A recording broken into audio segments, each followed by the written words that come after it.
As demand for housing increases, especially in Sydney, another group of neighbours has cashed in by joining forces. New South Wales real estate editor Tim McIntyre, tell us about the latest effort.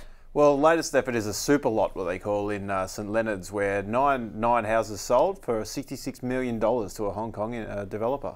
It's not the first time it's happened, but it's really ramping up. We're hearing more and more about these sorts of sales. Why is it proving so popular right now? Well, there's a lot of demand. We need more property in Sydney. There's people out there, developers, who are prepared to pay a lot of money to get that happening. And if people can all sell at once, that saves the developer a lot of time. And, you know, they're prepared to pay a little bit more. As I said, we have seen a number of these big Superlot sales take place now. We'll be seeing more of them?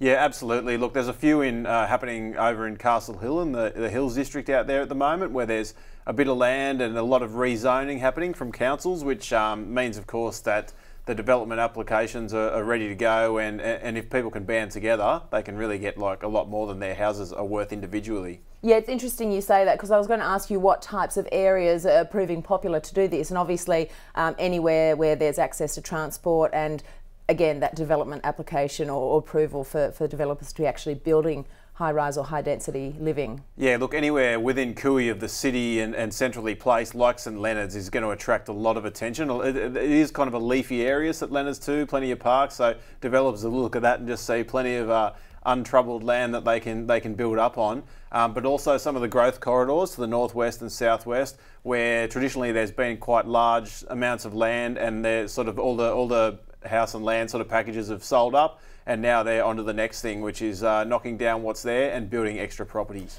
If you are interested in doing something like this, there really is no harm in approaching your neighbours about it, is there?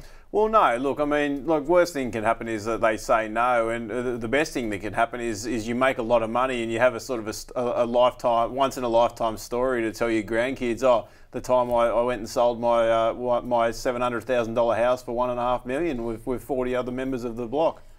Once everyone reaches agreement and decides to join forces, what's the next step?